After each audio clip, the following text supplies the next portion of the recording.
Good morning students. Last લેક્ચરમાં આપણે bond formation જોયું હતું કે બોન્ડ કઈ રીતે બને, બોન્ડિંગ એનર્જી કોને કહેવાય, એ બધું આપણે જોયું હતું. હવે આપણે આગળ વધશું. Now on the bond formation, a part of electron energy of atom gets stored in bonds. Thus the electron energy of atom decreases on the bond formation. એટલે તમારા ઇન્ફિનિટી ઉપર કંઈક જે એટમ હશે એની કંઈક એનર્જી હશે, બરાબર? તમને ખબર છે, તમે જ્યારે ઇન્ફાઇનાઇટ ડિસ્ટન્સથી તમારા એટમ્સને અહીંયા લઈ આવો, ધારો કે એક એટમ જે છે એ ઇન્ફાઇનાઇટ ડિસ્ટન્સ ઉપર હતું એને તમે એક પોઈન્ટ ઉપર લઈ આવ્યા, બીજા એટમ જે ઇન્ફાઇનાઇટ ડિસ્ટન્સ ઉપર હતું એને તમે એક પોઈન્ટ ઉપર લઈ આવ્યા અને આ બે વચ્ચે બોન્ડ બન્યો, આ બે વચ્ચે આ રીતે બોન્ડ બન્યો એટ સેપરેશન R0. આ તમને ખબર છે. હવે જ્યારે તમારું એટમ દૂર હશે, એટમ 1 દૂર, આ એટમ 1 અને એટમ 2, તો એટમ 1ની કંઈક પોતાની એનર્જી હશે અને એટમ 2ની પણ કંઈક પોતાની એનર્જી હશે, બરાબર? અને જ્યારે એ બંને એટમ્સ પાસે પાસે આવશે અને બોન્ડ બનાવશે ત્યારે શું થશે ખબર છે કે એટમ 1ની, તમારો જે એટમ 1 છે એની અમુક એનર્જી છે એ બોન્ડ બનવામાં વપરાઈ જશે અને એટમ 2ની અમુક એનર્જી છે એ બોન્ડ બનાવવામાં વપરાશે. વિચ મીન્સ કે એટમ 1ની પોતાની કંઈક એનર્જી હશે, એનો થોડોક ભાગ બોન્ડ બનવામાં વપરાશે અને એટમ 2ની કંઈક પોતાની એનર્જી હશે એ બોન્ડ બનવામાં વપરાશે. તો શું થશે કે એટમ 1 અને એટમ 2ની પોતાની કંઈક ઇલેક્ટ્રોન એનર્જી છે એ બોન્ડ બનવામાં વપરાય. વિચ મીન્સ કે એટમની એનર્જી છે એ ઘટી કહેવાય, બરાબર? કારણ કે બંનેનો અમુક ભાગ એનર્જીનો બોન્ડ બનવામાં વપરાઈ ગયો. તો આ જ વસ્તુ મેં લખી છે કે a part of energy of atoms get stored in bonds. એટલે વનનો અમુક પાર્ટ, એટમ 1નો અમુક પાર્ટ અને એટમ 2નો અમુક પાર્ટ, બંનેનો થોડો પાર્ટ બોન્ડ બનવા માટે બોન્ડના રીતે સ્ટોર થઈ જાય છે, બોન્ડ બનવામાં વપરાઈ જાય છે. Thus the electron energy of atom decreases on bond formation, which means કે જ્યારે બોન્ડ ફોર્મ થાય છે ત્યારે એટમની એનર્જી ડિક્રીઝ થાય છે, કારણ કે થોડોક પાર્ટ જે છે એટમની એનર્જીનો એ બોન્ડ ફોર્મ થવામાં વપરાઈ જાય છે. તો હવે આપણી પાસે બે ટાઈપના બોન્ડ્સ છે, એક છે પ્રાઇમરી બોન્ડ અને એક છે સેકન્ડરી બોન્ડ. ને આ બોન્ડ્સ કઈ રીતે આપણે ડિફાઇન કરીએ છીએ? જો when the lowering of energy is high, that is high amount of energy stored in bonds, the bonds formed are strong and are called primary bonds. હવે અગર આ બે એટમ જે છે અને જે બે એટમ વચ્ચે બોન્ડ બન્યો એ બોન્ડમાં બહુ વધારે એનર્જી છે, અગર બોન્ડમાં બહુ વધારે એનર્જી છે તો જે બોન્ડ બન્યા છે એને સ્ટ્રોંગ બોન્ડ્સ કહેવાશે. અગર બે એટમ છે એની બે વચ્ચે જે બોન્ડિંગ એનર્જી છે એ બોન્ડિંગ એનર્જી જ હાઈ હોય, વિચ મીન્સ કે તમારા જે બે એટમ્સ છે એ એકદમ એકબીજા સાથે સ્ટ્રોંગલી કનેક્ટેડ છે, તો તમારા બોન્ડ્સ પણ સ્ટ્રોંગ હશે, ઇઝીલી તૂટી નહીં શકે. બોન્ડ એનર્જી એટલે શું? બોન્ડ એનર્જી એટલે તમારા આ બે એટમની તમારો જે બોન્ડ બને છે બે વચ્ચે એની એનર્જી. તો તમારા બોન્ડ જે છે એ સ્ટ્રોંગ બને છે કારણ કે બંને વચ્ચે energy, high amount of energy strong is stored in bonds. તો તમારા બોન્ડ્સ સ્ટ્રોંગ બને છે અને એને પ્રાઇમરી બોન્ડ્સ કહેવાય. અને when this lowering of energy is small, that is small amount of energy stored as bonds, the bonds formed are called weak and are called secondary bonds. એટલે કે તમારી આ બોન્ડ્સ વચ્ચે જે બોન્ડિંગ એનર્જી છે, જે બોન્ડિંગ એનર્જી E0 છે એ બહુ નાની હોય તો small amount of energy stored at bonds, તો શું થાય? તમારા બોન્ડ વીક બને, કારણ કે બોન્ડની જે એનર્જી છે એ ઓછી છે, વિચ મીન્સ જે બોન્ડ બન્યા એ વીક બોન્ડ્સ બન્યા અને એને સેકન્ડરી બોન્ડ કહેવાય, બરાબર? તો આ તમને 1 માર્કરમાં આવતું હોય છે કે define primary and secondary bond or differentiate between primary and secondary bonds. તો તમને આ લખવાનું કે when the lowering of energy is high and high amount of energy is stored as bonds formed are strong and it is called primary bond. અને when this lowering of energy is small, that is small amount of energy stored as bonds, the bonds formed are weak and are called secondary bonds. હવે તમને example 2.1 છે text બુકમાં, which says that assume that the electronic interaction in the molecular solid is expressed as UR is equal to minus AN by RN plus BM by RM. એટલે કે તમને potential energy આપેલી છે. Determine of the condition for the system to remain stable.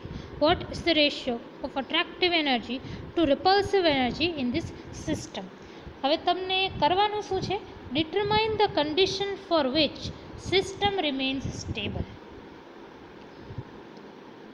હવે તમારી system stable ક્યારે થાય છે એ જુઓ. આપણે લાસ્ટ લેક્ચરમાં જોયું હતું કે તમારી સિસ્ટમ જ્યારે સ્ટેબલ ઇક્વિલિબ્રિયમમાં હોય, જ્યારે સ્ટેબલ ઇક્વિલિબ્રિયમમાં ક્યારે હોય? તમારી સિસ્ટમ સ્ટેબલ ઇક્વિલિબ્રિયમમાં ત્યારે હોય જ્યારે તમારો ફોર્સ જે છે, જ્યારે તમારો નેટ ફોર્સ 0 થઈ જાય, એટલે કે R0 જેટલા ડિસ્ટન્સ ઉપર તમારો સ્ટેબલ ઇક્વિલિબ્રિયમ છે. હવે R0 ઉપર શું થાય છે? તમારું R0 પર શું થાય છે? તમારું પોટેન્શિયલ એનર્જી છે મિનિમમ છે, વિચ મીન્સ કે જે પોઈન્ટ ઉપર તમારી પોટેન્શિયલ એનર્જી મિનિમમ થાય એ ડિસ્ટન્સ R0 એને જ ઇક્વિલિબ્રિયમ ડિસ્ટન્સ કહેવાય. તો હવે તમને ઇક્વિલિબ્રિયમ ડિસ્ટન્સ ફાઇન્ડ કરવો હોય તો શું કરવાનું કે એવો પોઈન્ટ જ્યાં તમારી પોટેન્શિયલ એનર્જી મિનિમમ છે. તો તમારો સ્ટેબલ ઇક્વિલિબ્રિયમ જો. હવે ફર્સ્ટ પાર્ટ તમારો ક્વેશ્ચનનો છે determine the condition to remain stable, એટલે સ્ટેબલ રહેવા માટે કન્ડિશન શું છે?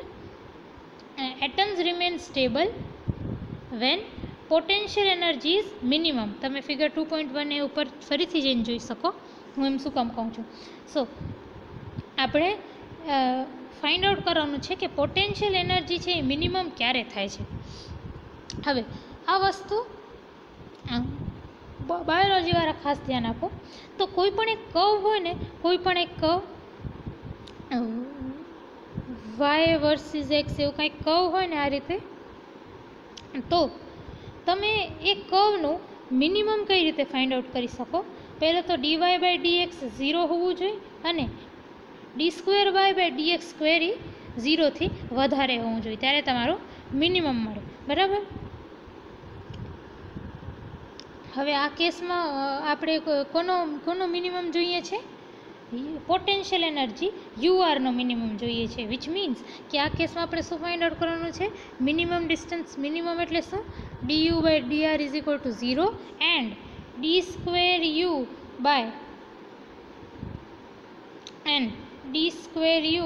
dr square is more than 0, એટલે આવું કંઈક હોવું જોઈએ.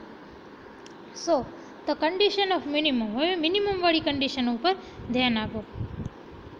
તો પોટેન્શિયલ એનર્જી આ છે, તો પોટેન્શિયલ એનર્જી યુઆરનું ઇક્વેશન આપેલું છે, તો તમે આને આ રીતે લખી શકો માઇનસ એ ઇન્ટુ, હવે આ 1/r⁴n ને હું લખીશ r⁻⁻n. લાઇકવાઇઝ 1/r⁻m ને હું લખીશ માઇનસ 1/r⁻m ને હું લખીશ માઇનસ r⁻m. બરાબર? એ જ વસ્તુ અહીંયા જો કન્ડિશન ફોર મિનિમમની કન્ડિશન મેં શું કીધી? dy by dx is equal to 0. તો કન્ડિશન ઓફ મિનિમમ શું છે? ડેલ યુ બાય, હવે આપણો વાય શું છે આ કેસમાં? કોને મિનિમમ કરવાનું છે આપણે? પોટેન્શિયલને. તો આ કેસમાં આપણે શું કરવાનું હોય છે? Del you by del r find out કરવાનું છે. બરાબર? તો પહેલાં કન્ડિશન ફોર મિનિમમ એક તો છે del you by del R is equal to 0 and del U by del R square is more than 0. હમણાં વાયની જગ્યાએ હું યુ બોલું છું કારણ કે આપણે મિનિમમ કોનો ફાઇન્ડ આઉટ કરવાનો છે? પોટેન્શિયલ એનર્જીનો. બરાબર? તો પહેલી કન્ડિશન તો એ જ રહેશે આવાળી, del you by del R is equal to 0 at some distance r0, કારણ કે મેં તમને કીધું કે તમારો મિનિમમ પોટેન્શિયલ એનર્જી જે છે એ તમારો r0 ડિસ્ટન્સ ઉપર આપણે અહીંયા કેપિટલ R0 આ રીતે દર્શાવી છે, કેપિટલ R0 સ્મોલ r0 ની જગ્યાએ. તો હવે del you by del r જે છે એમાં જે યુ છે એની જગ્યાએ મેં આ સબસ્ટિટ્યૂટ કર્યું 1/rn ની જગ્યાએ r⁻n અને 1/rm ની જગ્યાએ r⁻m. તો આ ઇક્વેશન આવી રીતે થઈ ગઈ. જો યુની જગ્યાએ મેં -an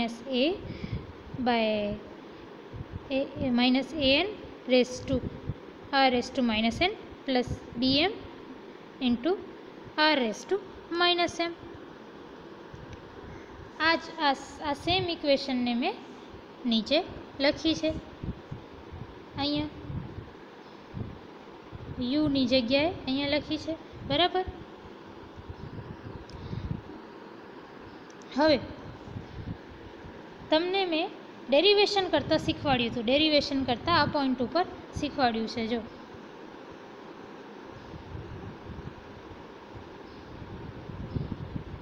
ડેરિવેશન કરતાં અહીંયા મેં શીખવાડ્યું છે કે d/dx of x⁻n is equal to n into x by n-1, અને આપણે આનું આ જે ટર્મ છે એનું ડિફરન્સિએશન આ બ્રેકેટમાં કર્યું હતું, બરાબર.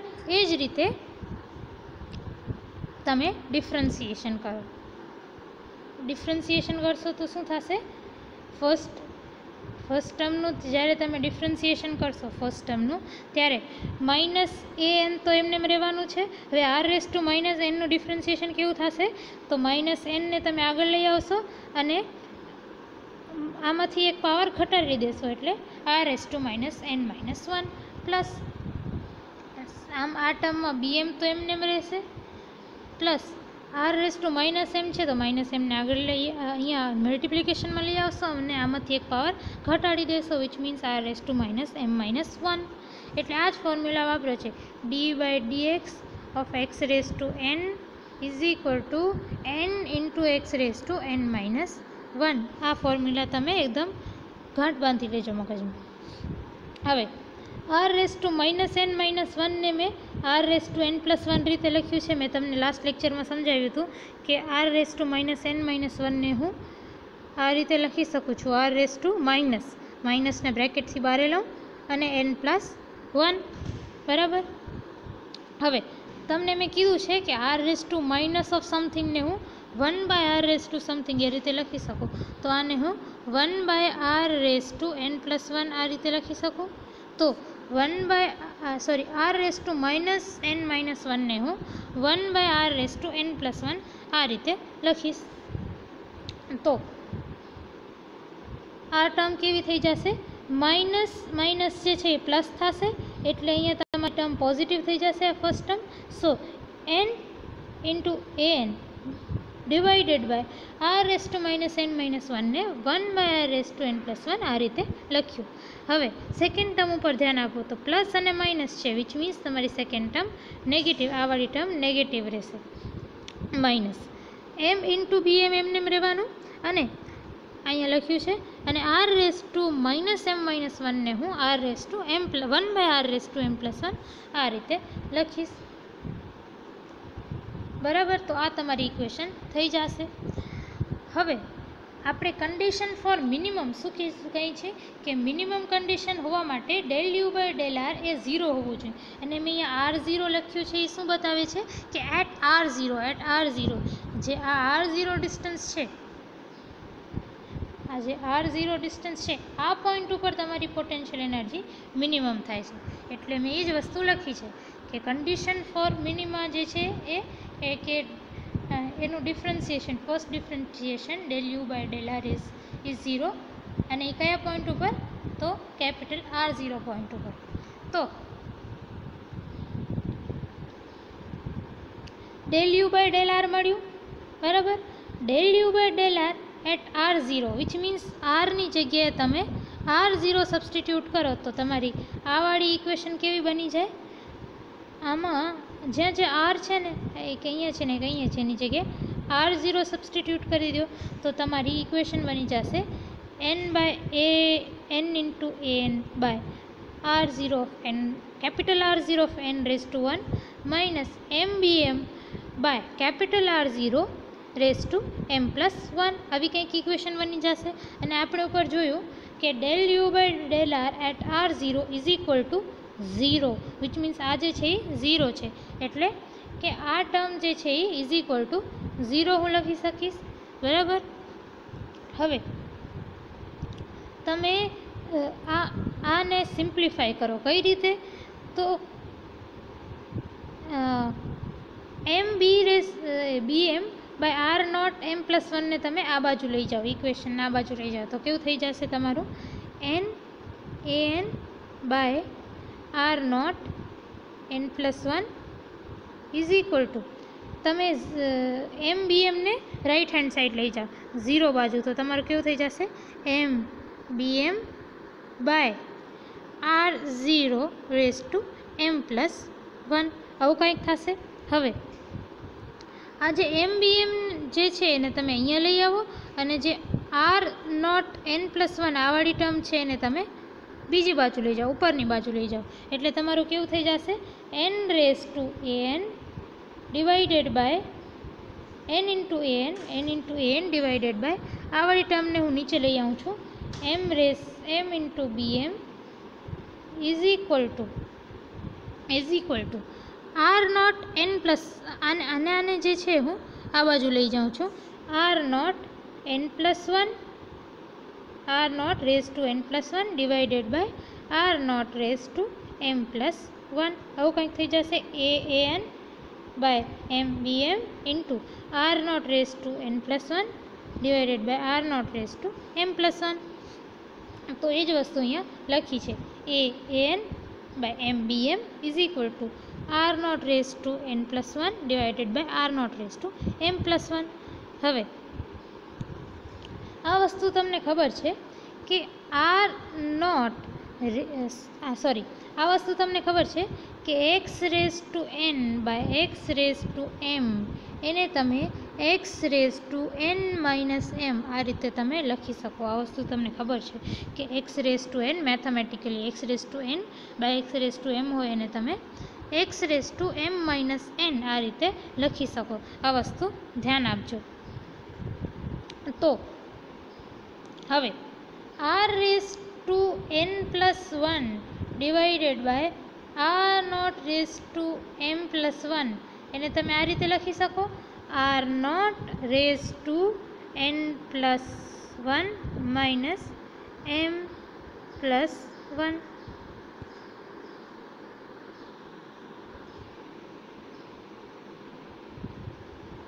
આ રીતે લખી શકો R0 raise to n+1 minus m+1 જે R0 n+1 by R0 m+1 છે એની જગ્યાએ તમે આવી રીતે લખી શકો R0 n+1 minus R0 n+1. હવે આ 1 અને આ 1 કેન્સલ થઈ જશે 1 માઇનસ 1, તો તમારું શું બચશે? તમારું બચશે R0 n માઇનસ m. તમે R0 n+1 by R0 n+1 ને તમે આ રીતે લખી શકો R0 n+1 minus R0 raise to n+1 minus m+1. બરાબર. હવે આ +1 અને આ -1 એકબીજાને કેન્સલ કરશે તો બચ્યું શું n માઇનસ m. તો તમે R0 n માઇનસ m આ રીતે લખી શકો. બરાબર. તો આ અહીંયા એ જ વસ્તુ કરી છે. જો R0 n+1 by R0 raise to m+1 ને મેં R0 raise to n minus m આ રીતે લખી છે. બરાબર. હવે આ ઇક્વેશન તમે ધ્યાનથી જોજો.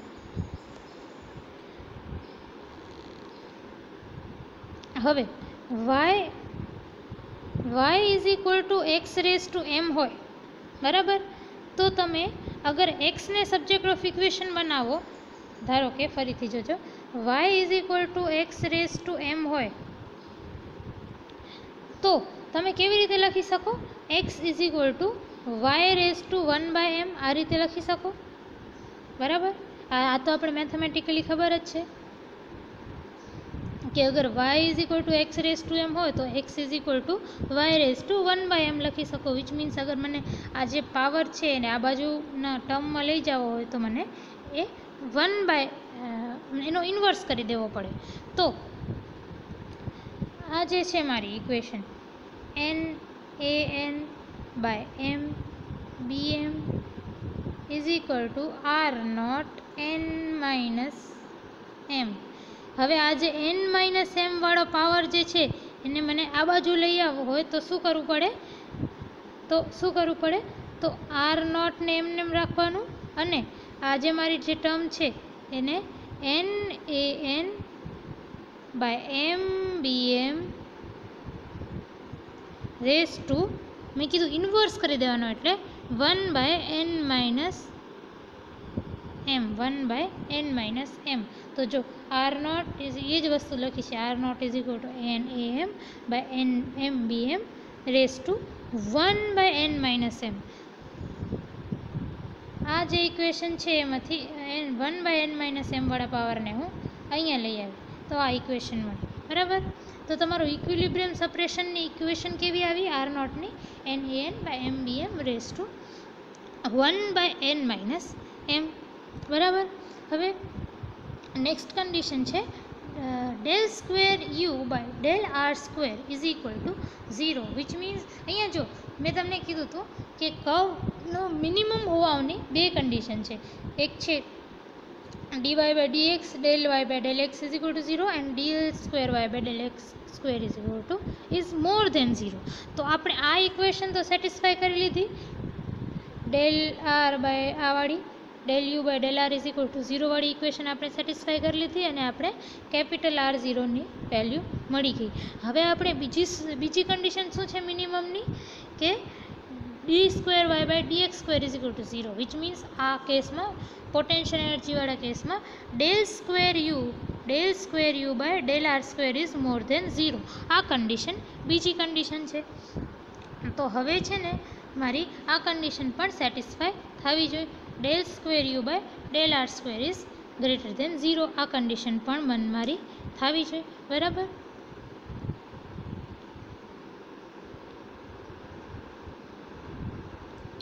हवे तमने छे ने टेक्स्ट बुक में आ एक्जाम्पल डिटेल में नहीं आप्यो। डायरेक्ट जे छे तमने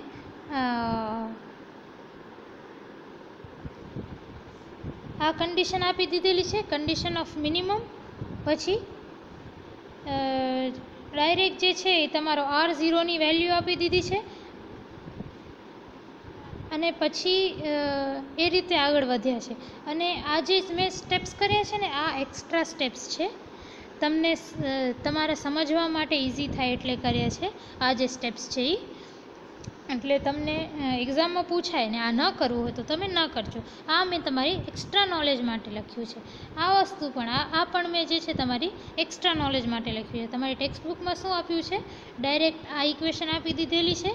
पछी आ जे इक्वेशन छे एने कंडीशन फॉर मिनिमम में नाखो तो तमारू आवी जाए डायरेक्ट तमारी आ वाली इक्वेशन आवी जाए छे।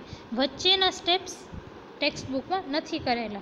तमने इच्छा होय तो करजो न होय तो ना करजो समझवा माटे खाली तमारे।